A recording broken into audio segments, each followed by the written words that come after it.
మా ఛానల్కి స్వాగతం. చూస్తున్న వీక్షకులకు ప్రేక్షకులకు ప్రియ కాళభైరవ భగవద్బంధులకి స్వాగతం పలుకుతూ మమ్మల్ని ఎంతగానో ఆదరిస్తూ ఉండబడినటువంటి ప్రియ సోదర సోదరీమణులకు సనాతన ధర్మ సంరక్షకులకు జ్యోతిష్య అభిమానులకు అందరికీ కూడా ముందస్తుగా కాళభైరవ జయంతి శుభాకాంక్షలు. అలాగనే మనకు డిసెంబర్ 1వ తారీఖున కార్తీక మాసం ఆదివార అమావాస్య సందర్భంగా అందరికీ ఆ అమ్మవారు, ఆ కాళభైరుడు, ఆ జగన్మాత నిండు నూరేళ్ల ఆయురారోగ్యాలను ప్రసాదించాలని మనసారా కోరుకుంటూ ఈ వీడియో మీరు చూస్తున్నారు అన్నట్లయితే మీకు ప్రత్యక్షంగా కానీ పరోక్షంగా కానీ కాళభైరవ స్వామికి ఆశీస్సులు మీ మీద ఉన్నట్లే అని చెప్పి గమనించాలి. ఈ వీడియోను చివరిదాకా చూసి మనసారా కాళభైరవ స్వామికి దండం పెట్టుకున్నట్లయితే మీరు అనుకుంటున్నటువంటి అన్ని పనులలో విజయం మీ సొంతం, అష్టకష్టాలన్నీ తొలగిపోయి అష్టైశ్వర్య ప్రాప్తి కలుగుతుందని చెప్పి కూడా ఆశీర్వచనం. 1/12/2024 నుండి 15/12/2024 వరకు పుట్టినటువంటి వారందరికీ కూడా ముందస్తుగా జన్మదిన శుభాకాంక్షలు. గతంలో వివాహం చేసుకున్న వారికి వివాహ వార్షికోత్సవ శుభాకాంక్షలు. ద్వాదశ రాశుల్లో గ్రహ గమనాలు ఒకసారి వీక్షింపచేద్దాం. వృషభ రాశిలో దేవగురు బృహస్పతి శత్రుస్థానంలో సంచారం చేయడము, కర్కాటక రాశిలో కుజ భగవానుడు నీచభంగ రాజయోగ సంచార స్థితి, కన్యరాశిలో కేతు సంచార స్థితి, వృశ్చిక రాశిలో రవి బుధ సంచార స్థితి బుధాదిత్య రాజయోగము, ధనుసు రాశిలో శుక్ర భగవానుడు, కుంభరాశిలో శని భగవానుడు స్వక్షేత్ర వక్రగమన సంచార స్థితి, మీనరాశిలో రాహు సంచార స్థితితో ద్వాదశ రాశుల్లో గ్రహ గమనాలు ఈ విధంగా ఉన్నాయి.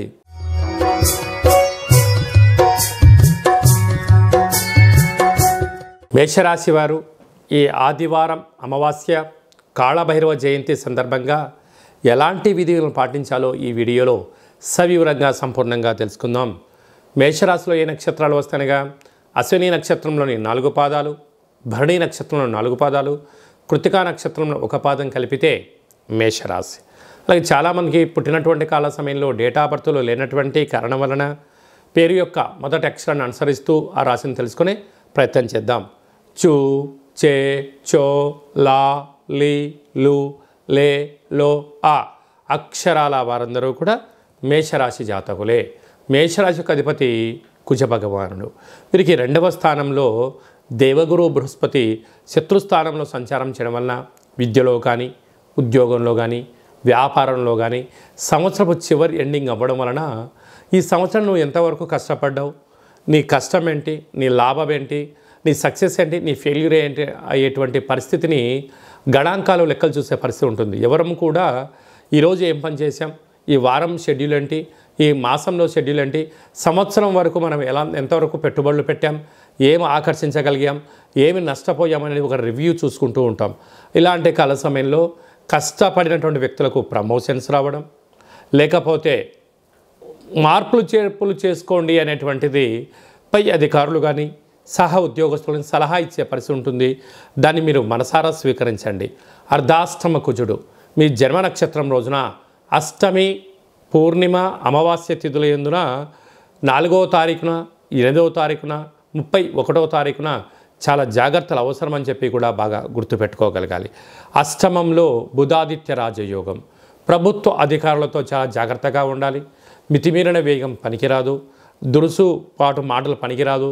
అలాగనే కోర్టు సమస్యలు, పోలీస్ సమస్యలు, వాహన ప్రమాదాలు పొంచి ఉన్నాయి, తస్మా జాగ్రత్త. అలాగనే వ్యయంలో రాహు సంచార స్థితి ఉండగా కనుక దయచేసి అప్పులు ఇవ్వద్దు, అప్పులు తెచ్చుకోవద్దు. ఉండబడినటువంటి వాటితోనే ప్రణాళికాబద్ధంగా సక్రమంగా ఒక దిశను నిర్దేశించుకొని మీరు ప్రయాణం చేయగలిగితే చాలా మంచి కాలము. లేకపోతే అప్పుల పాలవడము, అనారోగ్యము, అంటే సంవత్సరం వెళ్ళిపోతూ మనకు అనేక రకాలుగా యోగాన్ని ఇవ్వడానికి సిద్ధంగా ఉంది, కష్టాలను స్వీకరించే పరిస్థితి ఉంటుంది. కనుక ఇలాంటి కాల సమయంలో మౌనం, ధ్యానం, ఏకాగ్రత చాలా అవసరమని చెప్పి గుర్తుపెట్టుకోగలగాలి. కనుక కాళభైరవ జయంతి సందర్భంగా ఇంట్లో కాళభైరవ స్వామిని స్మరణ చేద్దాం, ఒక కుష్మణ దీపాన్ని పెట్టుకుందాం. అలాగనే అయిన తదనంతరము చాకలి వాళ్ళకి కానీ, బ్రాహ్మణుడికి కానీ ఈ యొక్క దీపాన్ని దానం చేసినట్లయితే అపమృత్యు దోషం తొలగిపోతుందని చెప్పి గమనించాలి. ముఖ్యమైనటువంటి పండుగల గురించి క్లుప్తంగా సవివరంగా సంపూర్ణంగా తెలుసుకుందాం.